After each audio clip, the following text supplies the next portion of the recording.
Dear Diary, it seems the domestic overseers are plotting against me. Their plans somehow relate to the anniversary of my escape from the womb. Number 20. The Griffins are in hell or purgatory. Could the Griffins actually be dead and are paying the price for the things they did when they were alive? Stewie, you got my text. Yeah, didn't so much get them as was panic-startled awake by them. There are a lot of juxtapositions within the main characters on the show, with a baby who is a mad scientist, a pretentious scholar stuck in a dog's body, and an heiress turned housewife. It seems as though they're being tortured by not being able to be their true selves, or maybe they're being given a chance to redeem themselves from their past sins. In this case, maybe they're in purgatory, which is why Stewie has become a better person while Lois has become worse. Watching the show given this perspective definitely gives it an interesting twist. Meg, listen to the lies. Nobody died. And aunt of your father's or mine is very ill. Number 19. Stewie de-ages everyone. Stewie is an eternal infant, and he certainly is a remarkable one. Maybe he has the intellect of an adult because he really is one, using his advanced brain to de-age himself and his loved ones. Stewie, I'm serious. Messing around with your DNA could have dire consequences. Haven't you ever seen the movie Splice? He didn't want to see his best friend Brian grow old and die long before him. Stewie wanted to go back to a time when he and Brian could continue their crazy adventures. To recreate this time, he de-aged his family except for Lois, since we know he doesn't care about her. He de-aged himself into an even younger baby in one of the episodes already. Clearly, he has the know-how for this. So, maybe this theory has some traction. Doggy. Big doggy. That's right. The big doggy. Number 18. Stan Smith is related to Quagmire. In addition to Family Guy, Seth MacFarlane is a creator of American Dad. There have been a few crossovers with plots and characters on both shows throughout the years. Looter! Self-defense! A black and a white talking as if it's normal. Some viewers have speculated that American Dad's protagonist, Stan Smith, could be related to Peter Griffin's neighbor and best friend, Glenn Quagmire. There is a striking resemblance between the two, especially in the chin. While Stan has also been mistaken for Joe, his signature face shape is closer to Quagmire's. Plus, both share the same voice actor. Who knows, maybe one of the shows will have a family reunion and our questions will be answered. I'd drop the gun if I were you, Joe. What? It's Stan. Oh, sorry, you look sorta like someone from... Anyway, I'd drop the gun if I were you. Number 17. Cleveland Jr. is Peter Griffin's biological son. Cleveland Jr. was not a significant character in the early days of Family Guy. The character has a much different look now than he did back then. Good evening, Cleveland Jr. Hello? He became a prominent character on The Cleveland Show, and his look on the new show is reminiscent of a very familiar Family Guy character. With a rounder appearance complete with a sleeker hairstyle and round glasses, Cleveland Jr. looks a lot like one of Cleveland's best friends, Peter. Since Cleveland's ex-wife and Cleveland Jr.'s mother, Loretta, had an affair with Quagmire, it's not inconceivable that she did the same with Peter. Maybe Peter's imaginary sitcom My Black Son wasn't so far from reality after all. It was dark. I don't know why he didn't just say it was him. I couldn't hear you. I was listening to music. I went to turn it down, and the next thing I know, you shot me. Number 16. Mr. Burns is Stewie grown up. This sitcom loves to poke fun at the parallels between them and The Simpsons. Eat my shorts. Eat my shorts. I love that. Is that a popular expression, like what the deuce? Probably more popular. Seeing both shows together really highlighted the similarities and differences between them. While it's clear that Homer is like Peter and Lois is like Marge, viewers have a theory about a correspondence between Stewie and Mr. Burns. They look and sound similar, and they both have a villainous streak, leading fans to believe that Mr. Burns is Stewie's alias, as well as his older self in the future. Why he needs an alias is something we would love to see explored on either of the shows. Seth MacFarlane and Matt Groening, do your worst. Smithers, why don't we leave the room and hopefully when we return, the pile of money will be gone. Number 15. Lois gets money from her father. Carter Pewterschmidt has an unimaginable amount of money, yet his daughter doesn't seem to reap the benefits of being his daughter. There's salmon over here. Is there really salmon over there? No. You walk over there and he squirts you with a squirt gun. Or does she? With Peter barely going to work and Lois working as a homemaker, it's pretty impressive that they can afford the house they live in while they raise 3 kids. If that wasn't enough, there is no way they could afford Peter's, let's say, extracurricular activities. The Peter copter, damage to the world with his fights with the giant chicken, and his random purchases would cost more than a pretty penny. And we suspect Carter is footing the bill.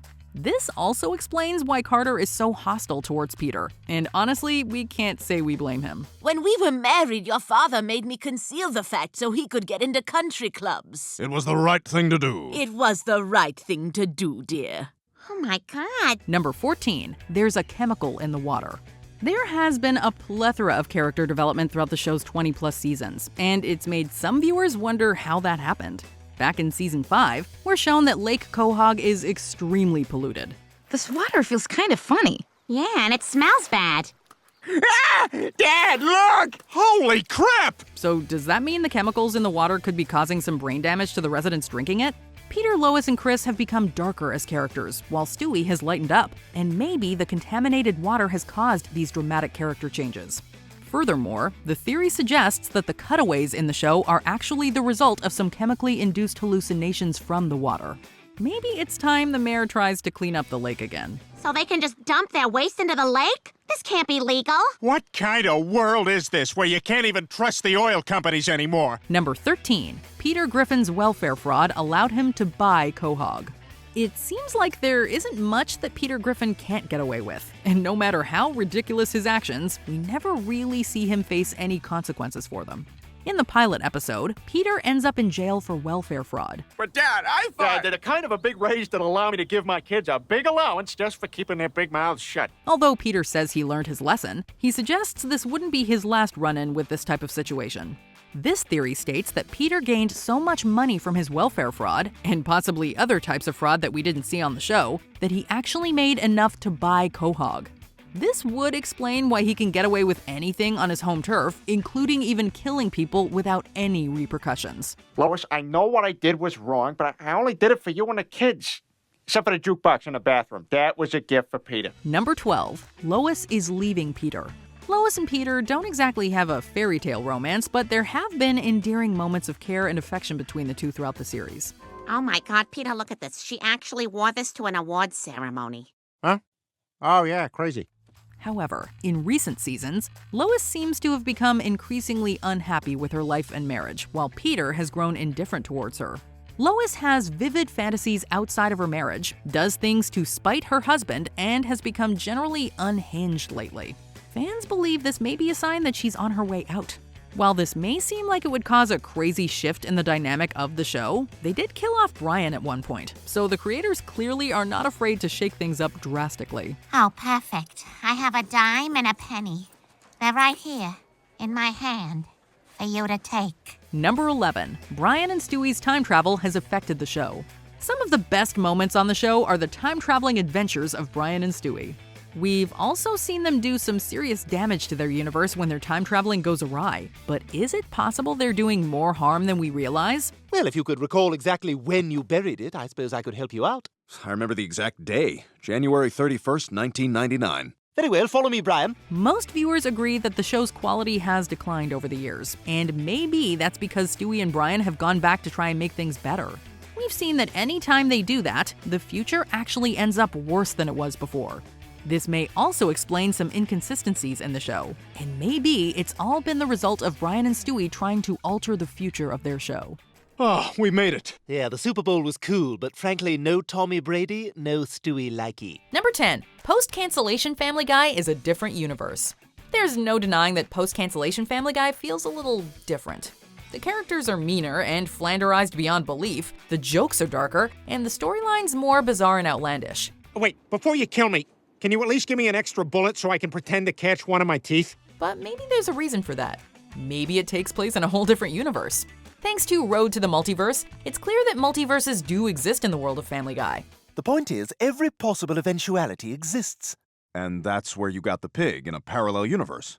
Prepare yourself, Brian, and I'll show you.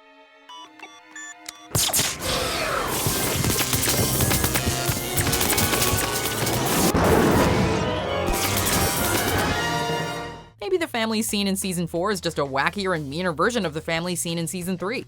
And maybe Brian and Stewie didn't go back in time and back to the pilot. They went to the original universe. Wait, what are they doing? I don't know, they're just standing there like zombies. Do you think they're all right? I'm not sure. And then there was that time at the ice cream store. They're doing it again. What the hell? Number 9. Joe Swanson was the Tick. This theory from Reddit user Mr. D's444 states that Joe Swanson was, and maybe still is, the Tick. Hello again. Your door is broken. The knob came off. What are you doing here? Oh, man, this is incredible. It looks just like an apartment. The Tick aired on Fox between 2001 and 2002 and starred Patrick Warburton, the same man who voices Joe. The Tick shares a lot in common with Joe, including a muscular frame, a big chin, a dramatic personality, and obviously the exact same voice. Are you Timmy? Merry Christmas, Timmy. This led Mr. D's444 to think that they are, in fact, one and the same.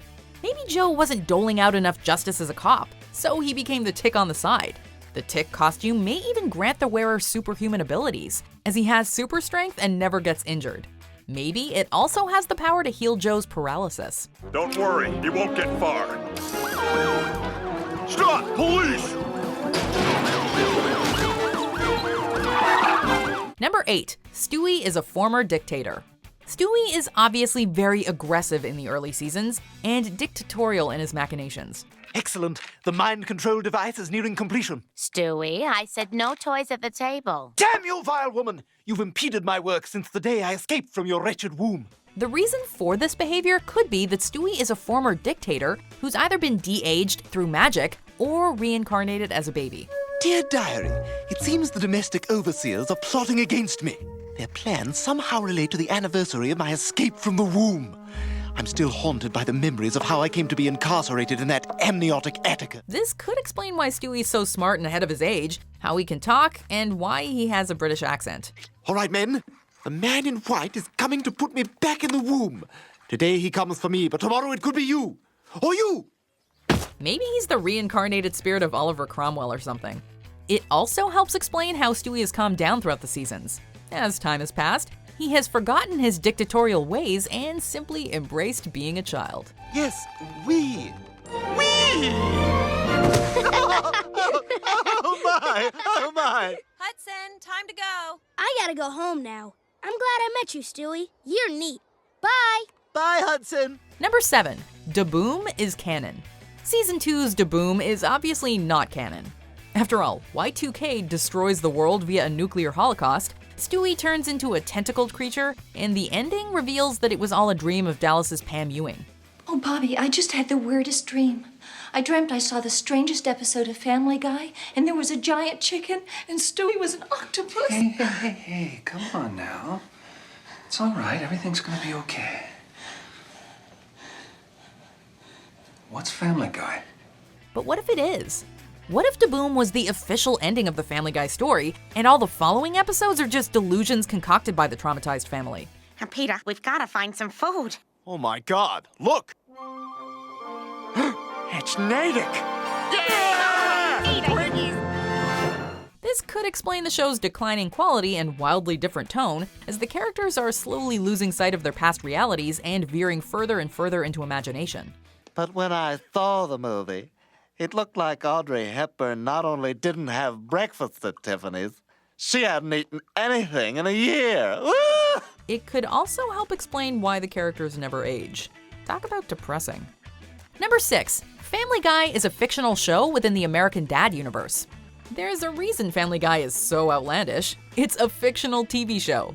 Well, yeah, but we mean it's a fictional TV show within a fictional TV show. There are a few hints scattered across the series. The obvious one is the episode Inside Family Guy, which takes the form of a behind-the-scenes featurette about the making of the show. Well, it's certainly not easy being a family that also happens to star in a sitcom together. There's also the fact that Brian and Stewie travel back to the pilot and comment on its crude animation quality. Ew, I remember this. Peter's eye did that weird creepy thing where it went over his nose. Come on, you're worrying about nothing. Oh, remember when you got drunk off the communion wine at church? Ah, ew, gross. Look at that. Not to mention, Stan specifically mentions Brian in American Dad, calling him his #1 favorite fictional dog. 3, Old Yeller. 2, Lassie. And the #1 dog on my fictitious dog list is Brian Griffin. Do I know you? So, is Family Guy a fictional show within the American Dad universe? All signs point to yes. Number 5, we see through the eyes of Stewie. It's easy to do the whole this show takes place within a character's head theory, but this one actually has some merit. The theory posits that the events of Family Guy are merely Stewie's perception of the world. Peter and Chris act goofy and childish towards Stewie, so Stewie thinks they're stupid buffoons. Hey, Stewie, nice sunburn. God, you horse's ass! Lois is the strict disciplinarian, so Stewie sees her as shrewd and humorless. Oh my God, look at Stewie! Peter, you took him out without any sunscreen? Maybe. You know the sun is dangerous for a baby's skin. Meg is an older teenager and often fights with her parents, so Stewie thinks they all hate and abuse her. My God, you're condescending! I'm making a legitimate point about how poorly this family treats me. Brian, you can't say this family doesn't treat me like crap. And Brian doesn't actually talk. That would be ridiculous. No, his barks and whimpers are simply constructed as human speech in Stewie's mind, just like his nonsensical baby noises. Some friends become enemies, some enemies become friends, yeah? At the end, your main character is richer for the experience, yeah? Yeah, you got to... No, you deserve some time off. Number 4, Meg is Stewie's biological mother. One popular theory floating around the internet is that Meg is actually Stewie's biological mother. I am not letting you out of my sight again. According to the theory, Meg became pregnant at a very young age after sleeping with an ex-boyfriend, and both Lois and Brian helped cover up the pregnancy. Welcome to Flappy's. Why don't you have a seat next to my little baby whose deadbeat dad doesn't pay child support? Ha! Why? We don't know. Maybe to spare Meg the embarrassment and shame? Being a single mother is hard, but the real challenge is having a baby that's addicted to crack. Right, Stewie? Or to spare Meg's boyfriend who would have been subjected to Peter's wrath? This theory is seemingly legitimized in partial terms of endearment when Lois outright states that Meg gave birth to Stewie. This kind of crude joke should have elicited a response from Meg, but she doesn't say anything about it. Could this be because Lois was actually telling the truth? Oh, come on, Meg. It was hot enough on your body when you gave birth to Stewie. What?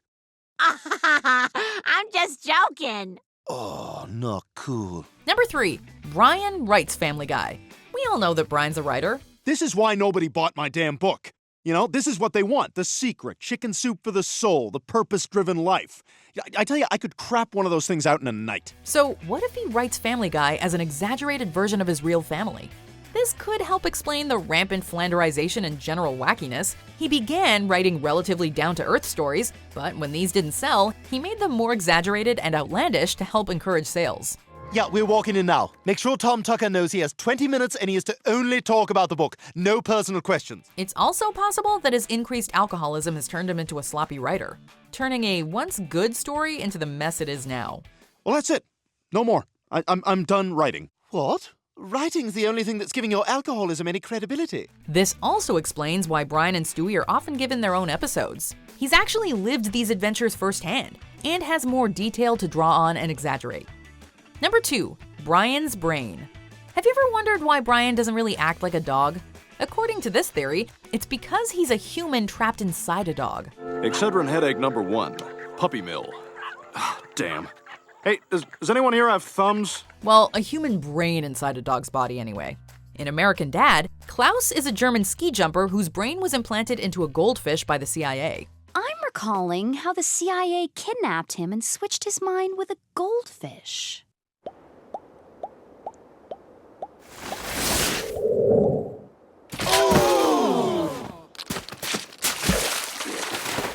If these two shows share the same universe, it's entirely possible that the exact same thing happened to Brian.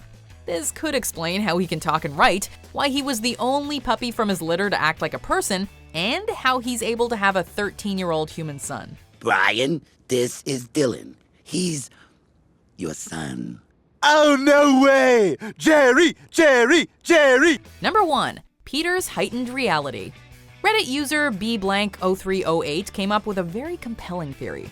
Unfortunately, it is completely and totally depressing. Bear with us. One night, Meg and Chris both died in a drunk driving accident after coming home from a school party.